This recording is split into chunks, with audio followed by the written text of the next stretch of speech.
जी दृश्य आपण बघतोय शिक्षक आंदोलनासाठी शरद पवार स्वतः पोहोचलेले आहेत। काल रात्रभरापासून किंवा गेले 3-4 दिवसापासून हे आंदोलन सुरू आहे आणि रोहित पवार हे काल रात्रभर आंदोलकांसह होते। त्यानंतर आज इथे स्वतः शरद पवार पोहोचलेले आहेत आणि थोड्याच वेळात ते इथल्या आंदोलकांशी संवाद साधणार आहेत।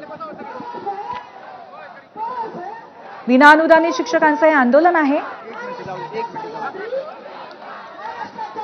मुंबईच्या आझाद मैदानावरची दृश्य आपण थेट पाहतोय। या ठिकाणी आज आपल्या शिक्षकांचा सुवर्ण दिवस आउटपुट मिळते ना आदरणीय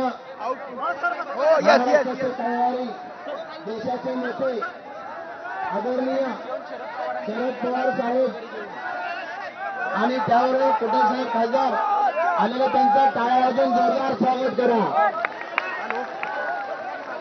साहेब हा बोला।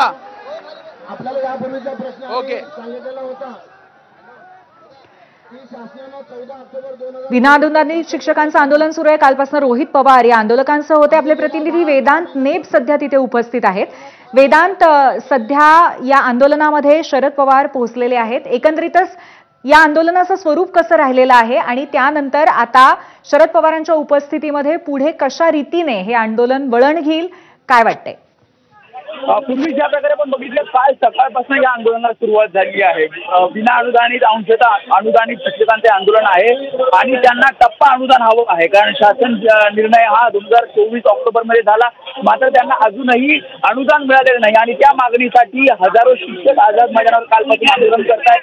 आपण बघितलं इथे रोहित पवार काल रात्रीपासून या आंदोलकांसोबत होते आणि आता शरद पवार हे आंदोलकांची भेट घेण्यासाठी आलेले आहे। त्यांच्या मागण्या समजून घेत आहेत। शिवाय एक शिष्टमंडळ हे दुपारी विधान भवनात जाईल आणि मुख्यमंत्री उपमुख्यमंत्री यांच्याशी चर्चा करणार आहे। जोपर्यंत मागणी मान्य होत नाही तोपर्यंत आंदोलनावर हे सर्व शिक्षक ठाम आहेत। त्यामुळे आपण बघतो हजारोच्या संख्येने आझाद मैदानावर हे सर्व आलेले पाहायला मिळतात आणि मागणी मान्य आपल्याला आलेले पाहायला मिळतात आणि मागणी मान्य होत नाही तोपर्यंत आपण आझाद मैदान सोडणार नाही असा पवित्रा त्यांनी घेतलेला आहे। वेदांत, या संदर्भामध्ये मंत्री गिरीश महाजन यांनी सुद्धा त्यांना आश्वासन दिलंय की मुख्यमंत्र्यांची भेट घडवून देऊ, याबद्दल आणखीन काय सांगता येईल?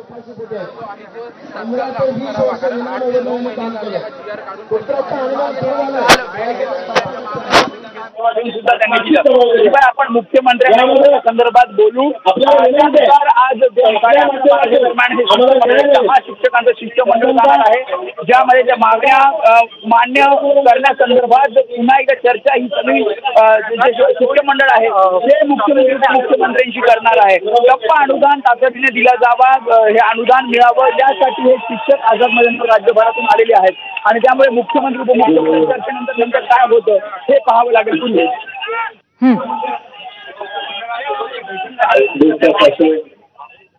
वेदांत, कालपासून जे हे आंदोलन सुरू झालेलं आहे त्याच्यामध्ये नक्की कशा कशा पद्धतीने मागण्या समोर ठेवण्यात आलेल्या होत्या आणि केवळ मुख्यमंत्र्यांची भेट या मुद्द्यावरती अजूनही समाधानी नाही आहेत हे आंदोलक, असंही दिसतंय, काय सांगता येईल?